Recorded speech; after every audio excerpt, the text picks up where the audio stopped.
Hi everyone, my name's Anthony Cummins and welcome to this video. It's going to be a bit of a cracker, this one. So, new information on Shuriken and Ninja connection found. So before we start this video, the information you're about to see was found by Eric Shahan. Eric runs Shinobi Books, where he does translations of different books from different periods on different Japanese subjects. As you can see down below, his Instagram is there. Please do follow him on Instagram and please do buy some of his books and support his work. He's always been polite and he's always been very nice, so good luck to him. And he came across this by mistake. So before we get into it, here is the image of what he has found.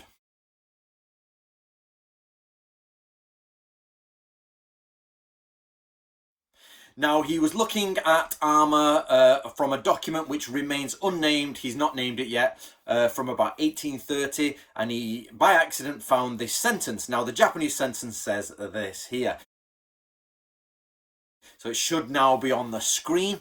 And roughly, I've got the translation here on my computer. I'm now on my iPad, so I'm on my computer. So roughly the translation is thus. It is basically, the Shuriken is a shinobi's weapon. An expert can hit a fly where it has landed on the ceiling, or hit the bottom of a kimono or hem without them being noticed. They do this for fun. Their skill is not quite like human, it's almost godlike skill. So that's the basics. So if you cut that down, it is Shuriken are a weapon for the ninja. Experts can hit very small things like flies, or they can do trick shots like hitting the hedges of kimono sleeves or the hems of things, and they do, you know, almost like as an entertaining trick shot. And this is not the work of humans, i.e. it's beyond its experts, it's a new level. So we're going to go through that. We've got a lot to go through, guys. So if you're unaware, the impact of this, it goes in different ways, and maybe in ways you don't know. So let's get to it now. So basically, this is part of my Shuriken series on discovering the history of the Shuriken or their connection to ninja, and this is actually going to really need ironing out quite a lot. So sit back, relax, get a cup of tea, pause it. It might be a long one, I'm not sure. Let's see. First step, let's break all this down. Does it mean shinobi as in a ninja? Well, yes, the kanji it uses clearly shinobi, military shinobi, in the sense that it is someone who's doing the arts of shinobi. So yes, it does appear that it means shinobi. Does it mean shuriken meaning thrown weapon, or is it hidden palm weapon? You know, is there a different word for shuriken or a different use of it? No, it's clearly about throwing. So we clearly have a ninja here, and we clearly have throwing shuriken, and you know, shuriken. We don't have the type of shuriken. To me, and this is only a guess, it sounds like a bow shuriken, a straight line shuriken, because the idea of hitting the fly, ching, or sort of the hem of the kimono and stopping it, it's got that idea that it's almost nail-like. Doesn't say that, take it either way, but that's the sort of feeling I get from it. Now, I sent it over to Miyako to go through it. There is a slight problem with reading one of the kanji or two of the kanji, which can sometimes change the way the sentence is read. You would need to go for a specialist for this to go into the next level, which we normally go to the Warabi Social Club. If my translators can't deal with it, it goes to the next level up. But on the whole, it pretty much means what we've said, hopefully anyway. Okay, so what we need to do now is I need to break down the response to this and how you should understand this in multiple ways, because it will go off into different directions here. So first of all, you've got to understand where we started from, what we've achieved, and this is new information on what does it mean and how does it change the research. So we need to go right back to the beginning very quickly. I'll do this very quickly, guys. In the beginning, the idea that ninjas were secret clans, they were against the samurai, the samurai were evil and taxed them, and the ninjas were freedom fighters going back, and they used to be a sect of assassin killers that used shuriken as a secret weapon that they invented. Okay, I spent years getting rid of this, years, and this does not change that. So where did we get to? We know that the ninjas were not running around in black masks and all that, but we know that they actually those masks are popular in Japan, and thieves wore them, and ninjas sometimes were thieves. So the ninja, it's not a ninja mask, it's just a mask, and some people may have wore them. Shuriken, what do we know about the shuriken from our research so far is A, it normally crops up with kenjutsu and kendo. It normally comes from a sword school. We don't know who invented the shuriken, where they were invented, or when they were, if they were brought from China or anything. We just don't have that information yet. We don't even have that many. We know that the shuriken definitely existed. We know they existed in the world along the same time as ninja, but to date there was no connection between them. They could have just been used by ninja. That's all we have. Now, from our earliest documents of the ninja, we don't have any shuriken in there, but we know that the shuriken were about when those documents were written. So Gunpo Gyoshu mentions shuriken, but it says about torches. Throw your torch like you would throw a shuriken, so it goes in and sticks in. But it doesn't actually mention using shuriken. None of the documents use them, but we do have a document from the Yagyu family from, I think, late 1500s, early 1600s, which definitely says they have types of shuriken. So we know that shuriken existed probably in the late Sengoku period, that they were around when the ninja were at their height, but no one in the ninja community is even mentioning them. They're just not there. They just don't exist. There's one document which is very difficult to tie down, which I've tried to use before, but the original document is in the Iga museum, not museum, Iga library, and that has gone missing, and they have a photocopy of it, and we don't know whether the shuriken was added. It's all a little bit dodgy, so we've never used that. We just keep it there waiting. But this document is from 1830. So at the other end of the scale, we have the modern era, the 20th century. We have a mass of extra information about shuriken and ninja that just don't make sense. So we have a lot of, like, Fujita Seiko does all those books on this is the Iga shuriken, this is the Koku shuriken. There is zero evidence for that, guys. There is no evidence anywhere for Iga and Koku style shuriken anywhere. And even the one that Fujita Seiko says is the shape of the swastika and is from an old system. It's apparently a James Bond star from You Only Live Twice. Actually says they invented that for the set, so nobody got a spike in the eye. They just got a bit if something went wrong. So we still got that, you know. So there's plenty of 1950s, 60s, 70s information on the shuriken that is just messed up. And we know from Stephen Turnbull's research that actually the connection between shuriken and ninja doesn't really highlight until the 1950s, 60s. So this new information by Eric Shahan is causing lots of problems because it doesn't fit into what history is telling us. Now, of course, history is always, it's a picture that we're trying to work out, and Eric Shahan's is bang in the middle of neither. So it doesn't tell us that the ninja were using it earlier, it doesn't say that. And it doesn't show this evolution of the ninja being a comic figure and shuriken being connected to it. Because all of the books in the 1900s or the 1900s don't mention shuriken until you get to Fujita Seiko. So we've got some things here. We've got the idea that shuriken, we know, so fact number one, shuriken exist in multiple styles, but there seems to be no allocation to that style, and some schools adopt or take on certain styles. But they're so minute in their differences, like Katori Shinto-ryu has this type of bow shuriken, another school has a slightly thicker type of bow shuriken, one has 8 sides, one has 5 sides. There's not really much difference, to be honest, in the case of shapes. It's just a stick with a sharp point made of metal, which is a little bit different in the way it's made. So that's what we have. And Nato-ryu shurikens are literally just blades, like mini knives. So we have those from the 1600s. So what we've got here, guys, is basically, we don't know where to put this document, but I'm not going to belittle the document. The document is there. It's in the Samurai Times. It mentions shinobi. It's clearly shuriken. We're okay with that. But where do we put it? Where do we put it? Or how do we put it into the format? There's multiple ways we can look at this. So the first is that the shuriken were there. The ninja just don't mention them because they're so inconsequential. It's like we've never mentioned them in any document, anywhere, by any ninja, on ninjutsu, in all of Japan, all of it, bar one that's slightly skeptical. So I'm just going to say all of them because I've got loads. And we're talking about primary documents being like written by the ninja themselves, external documents written by other people at the same time about the ninja. None of them, not one, mentioned Shuriken. Not one. Okay. So you have it by. So we've got the question is it a case of like none of them mention chopsticks either, but people have chopsticks, and none of them mention. Well, they actually do mention shoes and sort of like tying up shoes. That's the problem. Is these ninja scrolls mention loads of stuff. They just don't mention Shuriken. But it's possible that the underlying current there is that Shuriken are just one of those things that are mentioned. However, this guy in 1830 is saying it's the weapon of a ninja. Now we know for a fact, we know it's not invented by the ninja, we know that. So probably this means it's a weapon used by the ninja, it's a weapon utilized by the shinobi. So for some reason, that writer in 1830 is saying that when we think of ninjas, we think of shurikens. But this is a problem, because that creates an even bigger issue. Is, Lucia, what do you want?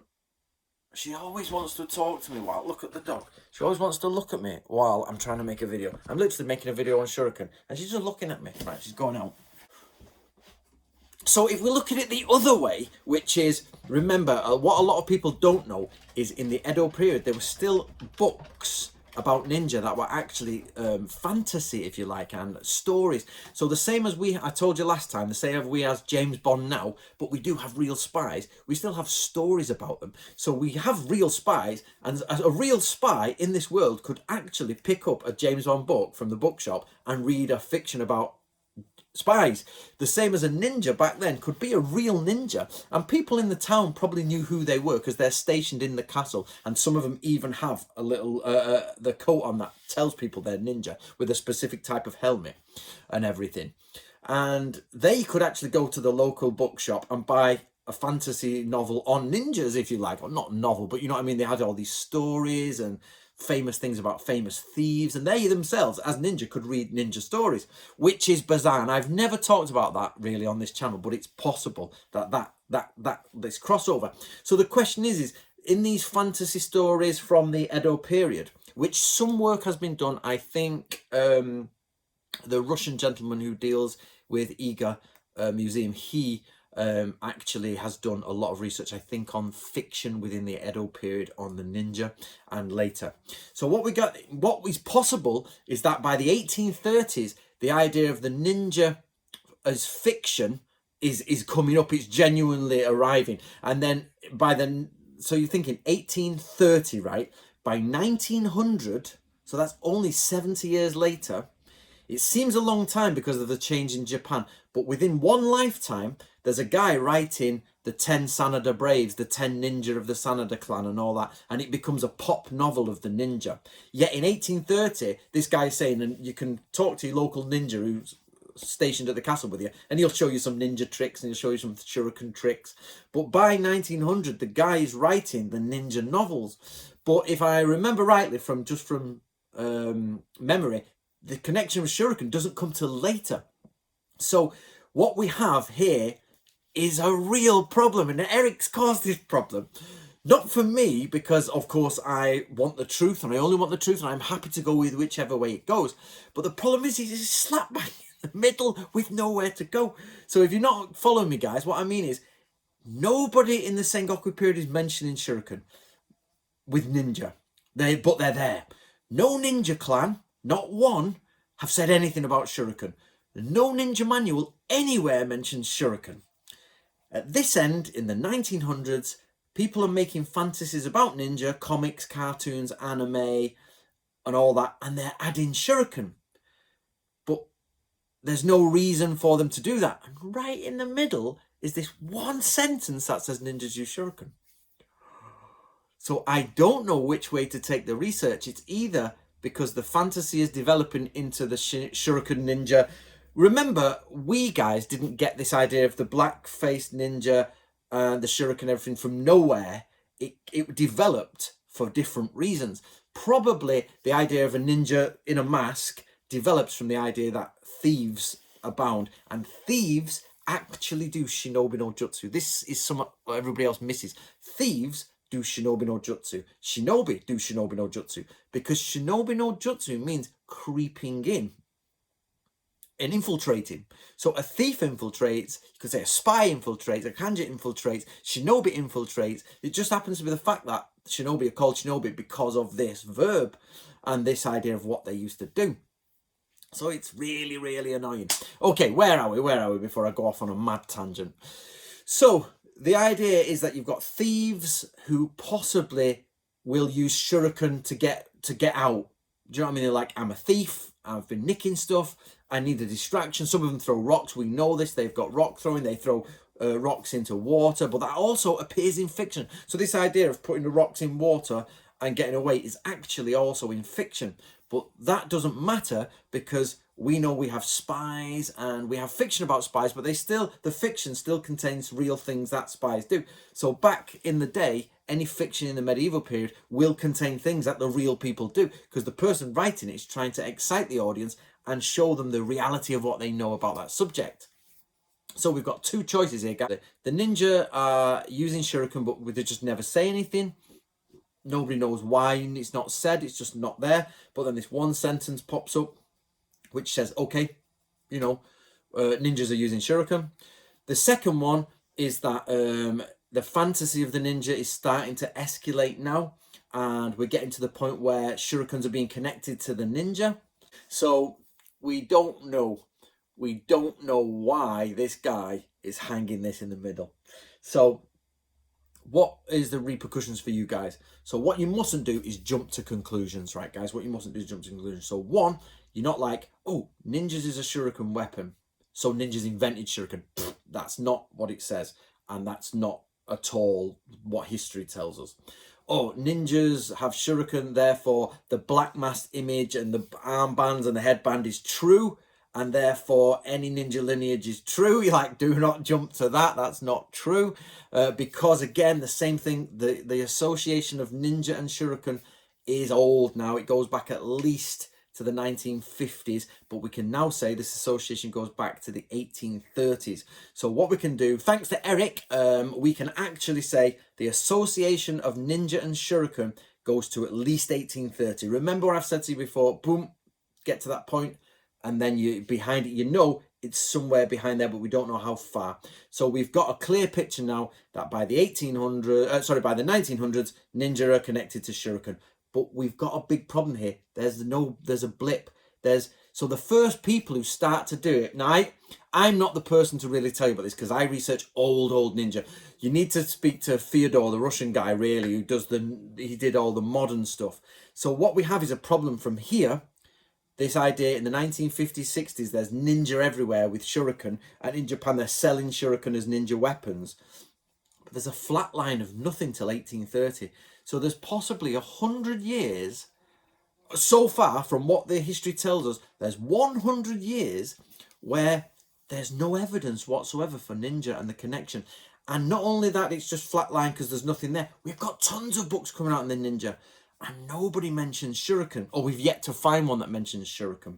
So that's the big problem that Eric's discovery has brought about. And the problem that way is the fact that nobody mentions it to that point, not a single bit. So remember, do not jump to the conclusion. Do not do it. It is a bad thing to do. Ninjas are connected to shuriken in the 1830s. Therefore, shuriken are a ninja weapon. Therefore, ninja are a clan of assassins. We'll go backwards. That is not correct. That is not correct. The questions we have to answer now is, who invented the shuriken? How did they come from China? Why is it the first people that are using them are swordsmanship schools, and why is this still a swordsmanship school thing? And also, how do they then leap to ninja in the 1830s? So everything that we've found so far tells us that kenjutsu schools deal with shuriken jutsu. That's what everything tells us. But by 1830, ninjas are also associated with shuriken, but that association disappears and then reappears by coincidence in the 1950s. Obviously, we're missing something. But as always, we first of all destroy the misconception. We totally destroy the misconception, and then we rebuild the history. And that's what Stephen Turnbull has been doing. That's what I've been doing, and that's what Eric's been doing. He's been trying to get through for more of the martial arts side of it. So there you go, guys. I'm going to round up there. So I am genuinely happy. For those who want to know how I feel about this, I love Shuriken. I love Shuriken. If I could do a book on Shuriken, I would, but I've just got stacks of documents to do, and I would love it. I even want the hand claws to be real, please. I loved them. As a kid, Shuriken and hand claws. Totally. So now, Eric's discovery is not conclusive. It does actually sound a little bit jovial and joking, but however, I'm going to go against that. I'm not going to use that and say, I'm going to be on Eric's side here, or the side of the Ninja Shuriken myth, is the fact that it's a bit jovial in its sense. Miyako says it sounds a little bit fictional. When she was reading it, she says it's a little bit sounds fictional. But I think that's just the style of the writer, because it's like she says it's like a fly lands on the wall and and sort of, and the fly splits in half. You know what I mean? It's one of those, and somebody's walking and they. But however, have you ever seen a professional knife thrower? Somebody who does trick shots? They're outstanding. Dart throwers, like triple 20 if you're from a British pub.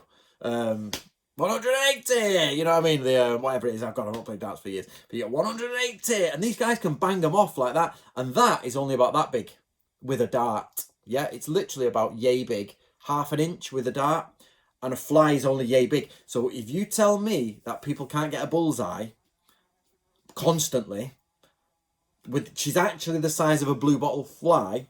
So I'm with it. Yes, you could throw a shuriken and get it in the general area of a bullseye if you were a top level shuriken thrower, okay? And the idea that you could, it's a trick shot. Somebody's walking around in their kimono and you go and catch the hem of it. And probably on a woman, all the girls are like, giggling, and everybody's drinking. It's a trick shot. It's a party shot. So she says it sounds a little bit, not suspicious, but a little bit. Is it fictional? Are they just having a bit of a laugh? But that's for Eric to follow up on and say, okay, well, look at this manual. He hasn't given us the name, but he says this manual says it's got 150 points in, and all of these seem quite realistic. If 150 points of these were all a little bit fantasy-esque, this document would just go by the wayside. So we'd have to see the full document. But as it stands, at the moment, it says Shuriken are thrown, it says Shuriken are connected to the ninja, but you and I don't know which way it goes. That's the time Shuriken started to be connected to the ninja, and we're just missing something here, or it started from the early days, and then something is missing here, and something is missing here. So if ninja, so that's a good point. If ninja and Shuriken as a connection started in the early days, i.e. the late 1500s, there's a gap to fill till 1830 with tons of documents that don't say anything. And then there's another gap from 1830 to 1950 where there isn't a connection with ninja. So we've got these two massive gaps that we need to fill, and which actually create a problem, guys, because without those gaps filled, we don't know which side it's connected to. The fantasy element of the ninja, which was available or growing in the Edo period, or the historical side, which was late 1500s and then starting to decline after that. In the first 100 years, people are collecting everything, but then things start to get a bit crazy, depending on the document. There we go, guys. Thank you very much. My name is Anthony Cummins. We're in the middle of the virus thing, so I've had to cut my hair all bald. I do apologise. And the dogs have stopped interrupting us now. Right, guys, subscribe. Let me know what you think. I'll go through the comments below.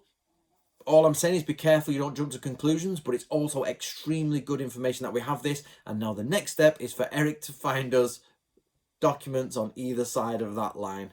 Please, so keep going, Eric. Keep going. And don't forget to support Eric. Right, see you later, guys.